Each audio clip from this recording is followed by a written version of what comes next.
hardly believable performance in the bull ring, the picturesque fishermen of Nazaré, ways of life and work, of play and worship. These are among the interesting things you see in this corner of Europe, things that make the little country of Portugal so fascinating a land for visitors who come here from Europe and from overseas.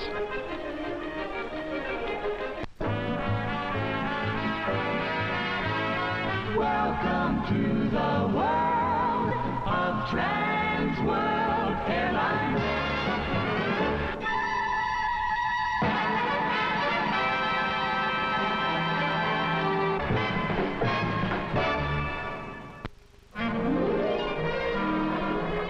Whenever you travel, wherever you go, welcome to the world of Trans World Airlines. This is a wonderful world of comforts and innovations for every guest who travels with TWA. To our cabin attendants, you are a very special person. On our aircraft, the very latest in stereo equipment is available for your listening pleasure. There is even a printed program from which you may make your selection.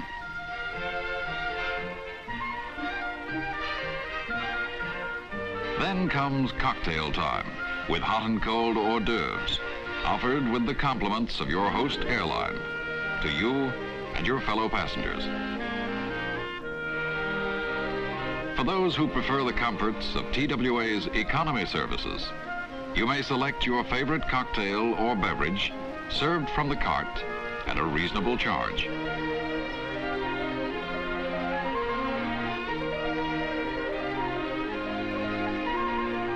Before you know it, it's dinner time, a service in which TWA excels. In the International Royal Ambassador First Class section, the roast is served piping hot from the cart. Or you may select any of several other entrees cooked to your special order. Here is food and wine service designed to meet the approval of the most exacting gourmet. Here is food and wine service that makes you feel that you are truly a royal ambassador. In the economy section, the food is just as hot and just as tasty and served with just as much care and concern. And here too, there is offered your choice of beverage, or for a small charge, wine served from the cart.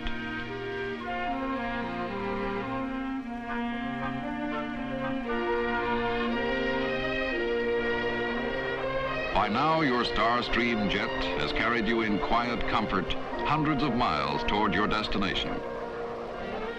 After dinner, you are welcome to another world of Trans World Airlines, the world of motion pictures, a unique feature that TWA pioneered for offering to the traveling public. On most flights, films are shown in both economy and in the first class sections at a nominal charge. All you have to do to attend TWA's Starstream Theater is to put on your personal set of headphones, for which there is a small fee, adjust the sound to the level of your liking, and sit back and enjoy yourself as you race motionless above the clouds at almost 600 miles an hour. Welcome to the ultimate in travel enjoyment. Welcome to the world of Trans World Airlines.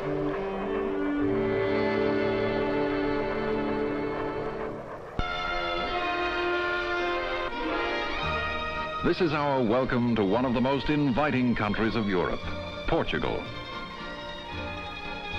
The Salazar Bridge spans the Tagus River, and as we approach Lisbon, we are prepared to find a clean and most attractive city. Lisbon, political, commercial, and cultural center of the nation. Because Portugal was neutral during the Second World War, Lisbon became Europe's crossroads of espionage. Today, the aura of international intrigue is gone, and Lisbon is a light-hearted, wide-open city. Before proceeding to the heart of the city, a look first at one of Europe's most modern air terminals. Here is where you arrive at the end of your transatlantic flight, or from Europe, for that matter, and the rest of the world.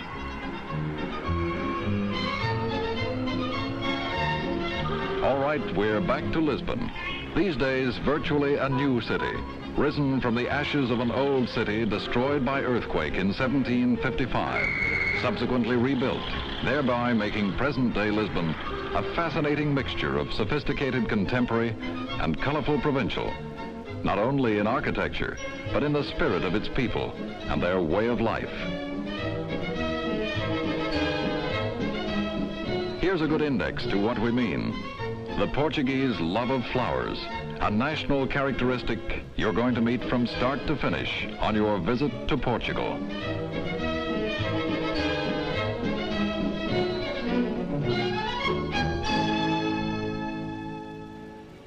The statue is of King Pedro IV, and this spacious plaza, once a public execution ground, is officially named Rocio Square. But it was nicknamed Rolling Motion Square by British sailors on leave, intrigued by this mosaic design, an optical illusion of the undulating movement of ocean waves.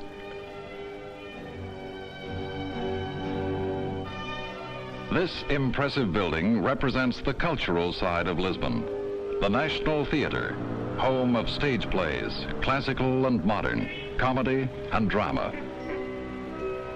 Transportation in Lisbon? No problem. Always plentiful. Another of Lisbon's popular downtown areas, a result by the way of city planning, Restauradores Square.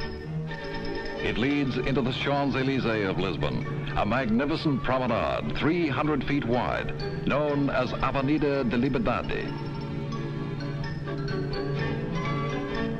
From there to still another of the city's broad vistas, this one named in honor of the man who planned this new city back in 1755, the Marquês de Pombal. In those days, Portugal was a monarchy. Now, as manifest by this assembly building, Portugal is officially a corporated republic, its administrative powers centered in the hands of the Prime Minister. Now for the highlight of Lisbon's modern reconstruction. The Praça do Comércio, one of the great public squares of Europe. Its less formal name is Black Horse Square, after this equestrian statue of King Joseph I, whose reign was dominated by his prime minister, the Marquês de Pombal, of Reconstruction fame.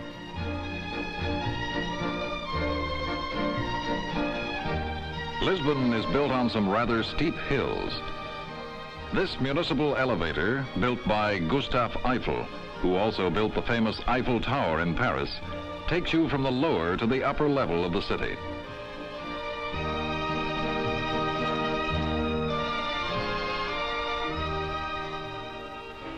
For a close look at an aspect of Lisbon life most visitors never see, we have ventured into the workaday sector of the city, its produce market.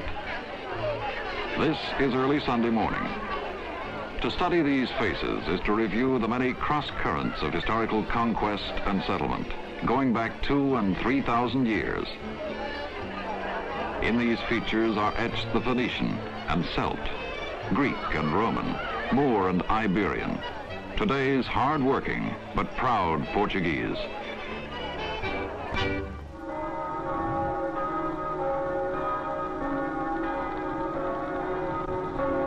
Portugal is basically a Catholic country. The Portuguese are comfortable enough in their Catholic faith, devout and respectful.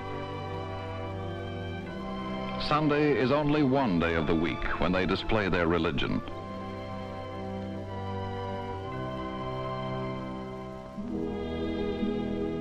On the outskirts of Lisbon is the site of 3 memorials to Portugal's golden age of discovery. First, the Monastery of Jerónimos, built to commemorate the discovery of a sea route to India. Then this magnificent memorial to Prince Henry the Navigator, whose school of navigation and ardent support of Portuguese mariners made Portugal the outstanding seafaring nation of the 15th century. And then the Tower of Belém, built in 1521 to honor the great Portuguese explorers whose epic voyages to Africa, Asia, and South America made Portugal the greatest empire of the early 16th century.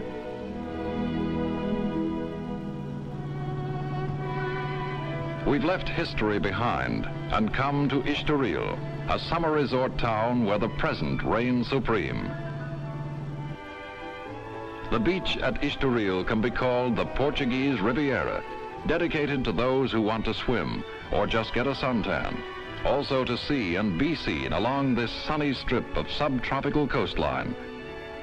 Residents of Lisbon and tourists like us, here to share in the pleasures of Portugal. High on the list of such pleasures is our visit to Nazaré, a summer resort, and of much more interest to us, a fishing village, one of the most picturesque in all the world, mostly because of the men and women who live and work here. Nazaré has no available harbor, so it takes muscle, men and oxen to launch fishing boats into the sea and then drag them out across the sands. The day's work done, the huge nets are hauled up the beach for drying and repair.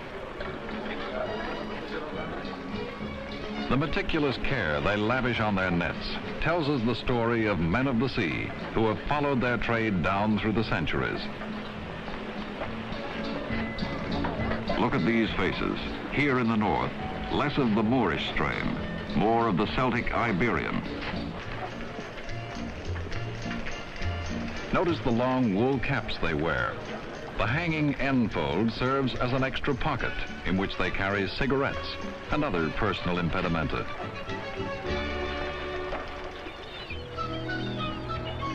Here's another facet of the fishing industry in Portugal. A few miles down the coastline from Lisbon, a place called Sesimbra.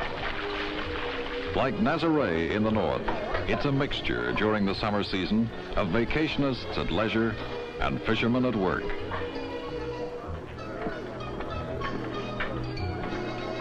We happened along at a propitious time. That is, if you are interested in Portuguese folkways, or if fish happens to be one of your favorite foods, or both. Everybody has eaten sardines from Portugal, but as you inspect this rather formidable display of denizens of the deep, fresh from offshore Portuguese waters, you realize that sardines are by no means the only catch. On a commercial note, fishing is a major industry. Much or most of the catch marked for export. Fresh, frozen, and canned. But a good share is for home consumption, fish being an important part of the daily Portuguese diet.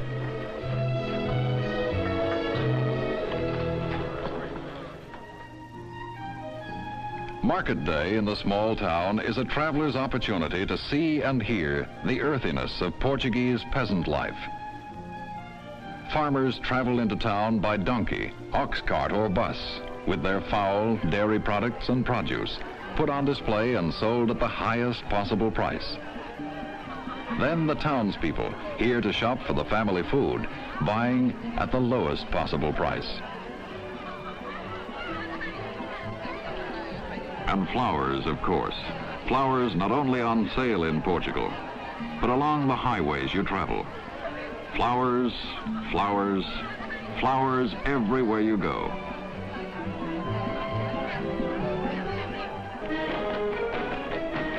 And here and there throughout the country, this, no particular holiday or festival, only the friendliness of the Portuguese. In this case, these boys and girls not only willing, but eager to get into their costumes and do this folk ballet for our special benefit. And so please your full and undivided attention as our return to their courtesy and hospitality to us.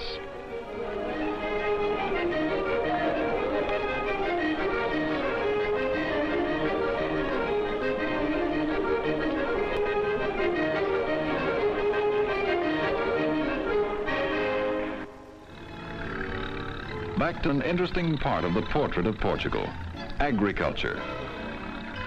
More and more scenes like this, farming in the modern mode, the work of cultivation and harvest mechanically powered. On some farms, work is still done by hand, horse, and oxen power. A contrast in progress between old and modern Portugal.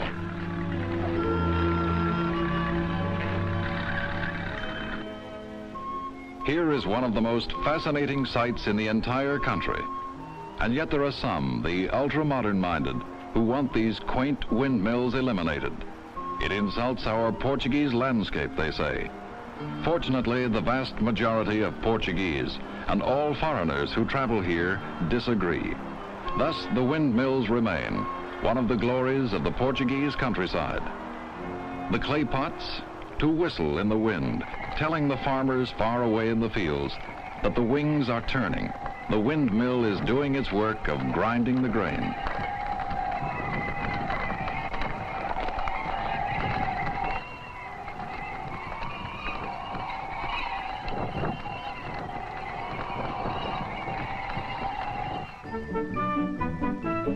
We have come to the south of Portugal, in the midst of a great cork tree forest. Cork is actually the dead outer bark of the cork oak tree and is removed every 9 or 10 years without killing the tree. Production like this goes on until the tree is about 150 years old. Stripping, or if you'll pardon the expression, disrobing the cork tree, leaves it a pinkish color. Don't worry about what may look like a staggering load for a woman to carry, and on her head of all places. Remember, this is cork, very light in weight, 4 times lighter than water, with more than half of its bulk air.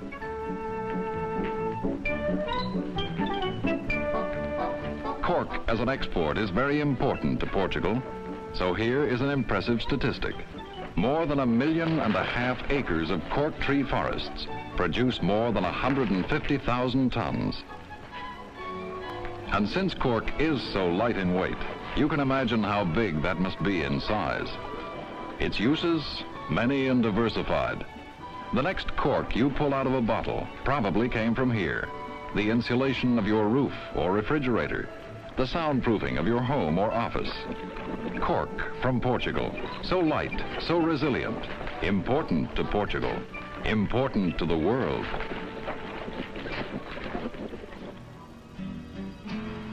This castle was the birthplace of Portugal as a free nation, in the person of Alfonso Henriques.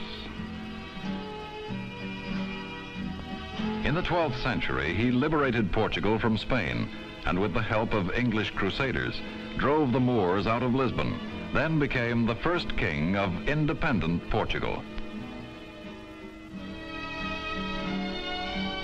The city of Coimbra has 2 main claims to fame. Its university, founded in the year 1290, and its most famous contemporary alumnus and later professor of economics, Dr. António de Salazar.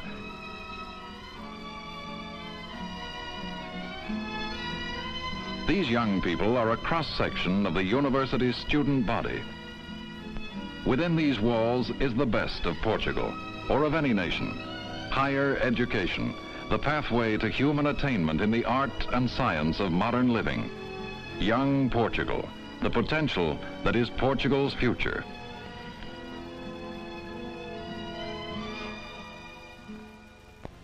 During the season of combined festival and holy pilgrimage, devout worshippers mount this double staircase to the shrine above, many of them on hands and knees. It is the famous Cathedral of Bom Jesus in Braga, built in the early 12th century.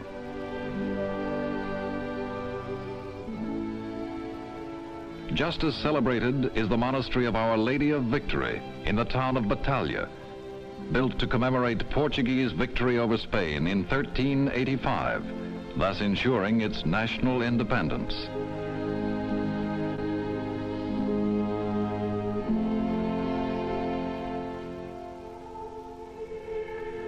A time of holy obeisance in the village of Fatima, named for a Moorish princess. But this is the site each year from May to October of a great Christian pilgrimage, to what is now the shrine of Our Lady of Fatima. It all started on the 13th of May in the year 1917, when 3 Portuguese children, tending sheep, said they had seen a heavenly figure in a blaze of pure white light. She spoke to them as Santa Maria, the Virgin Mary. She told them to return 5 times, always on the 13th of the month, and she appeared before them each time. A modern miracle, so recognized by the Catholic Church. Thus has Fatima become one of the most famous shrines of Christendom. Pilgrimages each year by hundreds of thousands, not from Portugal alone, but from all of Europe and from across the seas.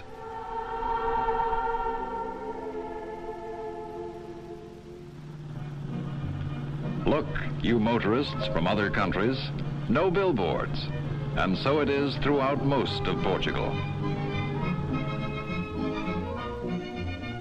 The prosperous city of Porto, on the banks of the Douro River, is so old that it claims to have been founded by Noah of biblical flood fame. Be that as it may, when the Romans came here some 2,000 years ago, they called it Portus Cali, which became Portugal, and the name of the entire country.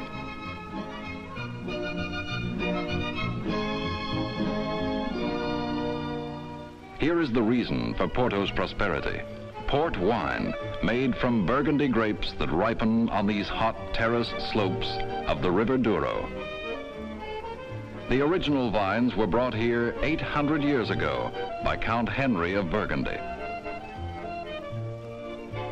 We are lucky to arrive at harvest time in late September, and doubly fortunate to be invited out to the vineyards for a close-up look at these grapes in fat, juicy bunches as they are picked from the vines.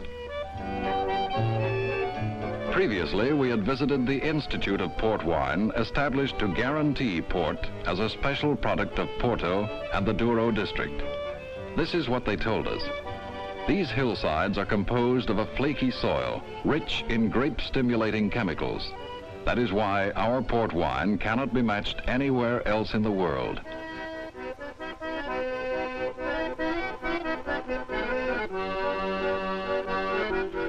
The harvest is carried to lagares, or big stone tanks, where the crushing of the grapes and the fermentation begin. It is work that takes time. At the right moment, the liquid is drawn into vats. A little brandy is added to check fermentation and preserve natural sugar. Then, after weeks of labor in the fields and inside at the tanks and vats, the workers relax. There is dancing and music. This rather sedate, old-fashioned ballroom dancing is only the beginning. A kind of relaxing preparation for what is to come later, when the Wine Harvest Festival really gets underway. That's one of the best times of year to visit Porto, home of one of the world's greatest wines. That's when you'll have the time of your life around here, including your generous share of the port wine itself, star of the happy occasion.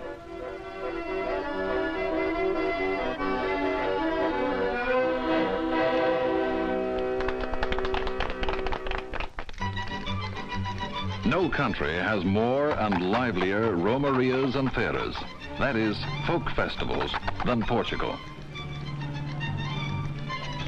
The Portuguese festival, no matter what the occasion, is a time when everybody feels gay and looks his or her best. When native costumes, ancient and modern, are worn and proudly put on display, as witness these campinos, or Portuguese cowboys, in all their colorful elegance. We have saved this romaria for last, a kind of climax to our journey to Portugal, and you'll soon see why.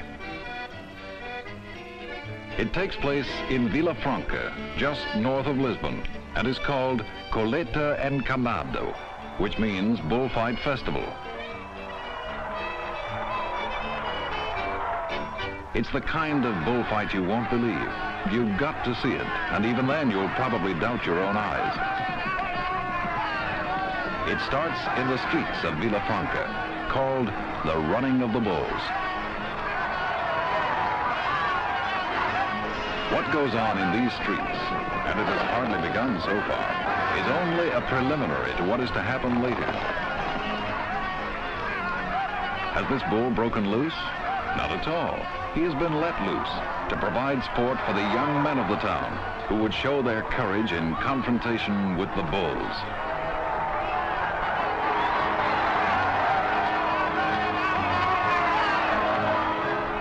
If you think this is a town gone mad, you're wrong. They call this fun. Even this running cavalier, he's having the time of his life until this amateur torero comes to his rescue.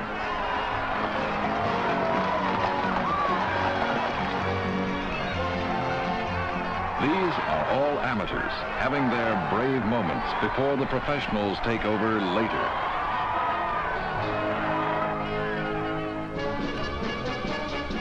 Here's where it happens, at the Praça de Touros, bullfighting in earnest, but Portuguese style. It starts with all the impressive sights and sounds of the bullfight spectacles you may have seen in Madrid, or Seville, or Mexico City. But here in Villafranca, even more so. It's almost like a theatrical performance before the real fireworks begin, full of grace, beauty, and dignity.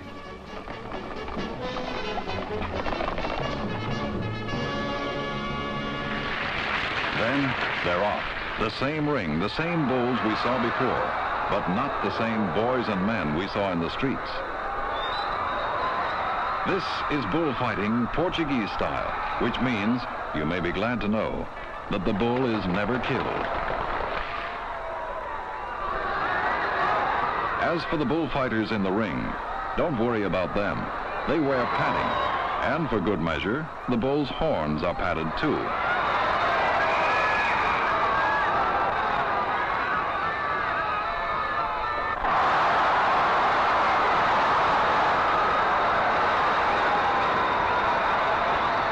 The crowd applauds both impartially.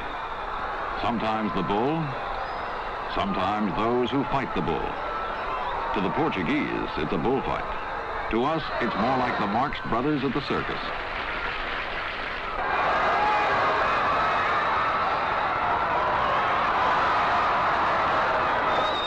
A free-for-all assault, then a huddle. The bull in the middle as they swarm all over him. Then, this, the final indignity. But better than being killed. Our curtain comes down on a note of good-natured laughter. This is our hilarious salute to the pleasures of a most attractive country, Portugal.